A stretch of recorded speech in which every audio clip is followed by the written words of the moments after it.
दिल्ली के चुनावी दंगल में असदुद्दीन ओवैसी और योगी आदित्यनाथ ने एक साथ दस्तक दे दी है।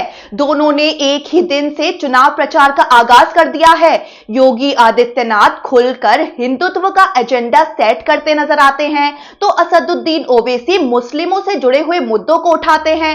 इस तरह दोनों ही नेता अपने अपने तेवर और अंदाज में सियासी समीकरण सेट करते नजर आएंगे। माना जा रहा है कि दिल्ली में धार्मिक ध्रुवीकरण का सियासी खेल अब खुलकर खेला जाएगा।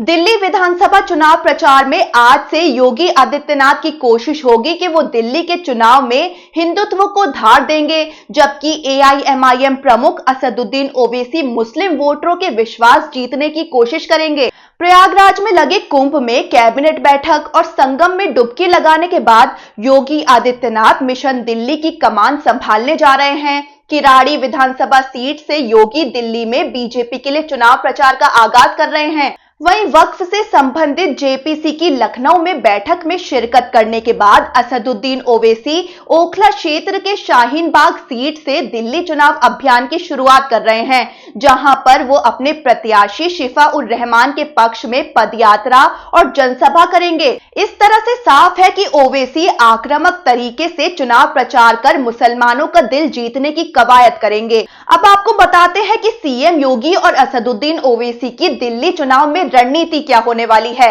दिल्ली विधानसभा चुनाव में ओवैसी ने 2 सीटों पर अपने प्रत्याशी उतारे हैं, जिसमें एक सीट ओखला और दूसरी सीट मुस्तफाबाद है। ओवैसी ने दोनों ही सीटों से जेल में बंद मुस्लिम चेहरों को चुनावी मैदान में उतारा है। मुस्तफाबाद सीट से दिल्ली दंगे के आरोपी ताहिर हुसैन को उम्मीदवार बनाया है, तो ओखला सीट से शिफा उर रहमान को मैदान में उतारा है।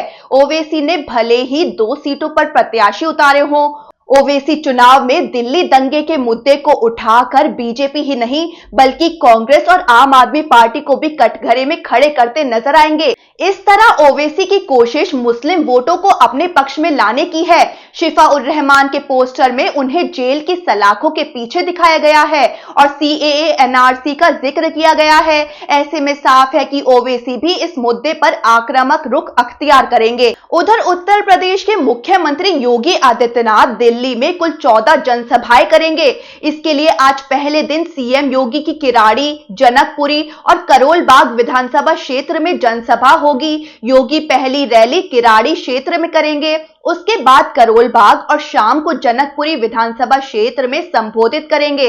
इसके बाद अगले 4 दिनों तक दिल्ली में बीजेपी प्रत्याशियों के पक्ष में चुनावी प्रचार करते योगी आदित्यनाथ नजर आएंगे। सीएम योगी के चुनाव प्रचार में उतरने से पहले ही उनके खास चुनावी स्लोगन बटेंगे तो कटेंगे चर्चा में है। हरियाणा और महाराष्ट्र में ये नारा खूब गूंजा था। दिल्ली चुनाव में योगी का नारा बीजेपी के कपिल मिश्रा के इलाके में ही नहीं बल्कि कई दूसरे इलाके में भी लगाए जा रहे हैं। ऐसे में सीएम योगी दिल्ली के रण में उतर रहे हैं, तो साफ है कि हिंदुत्व के इर्द गिर्द ही एजेंडा सेट करते हुए नजर आएंगे।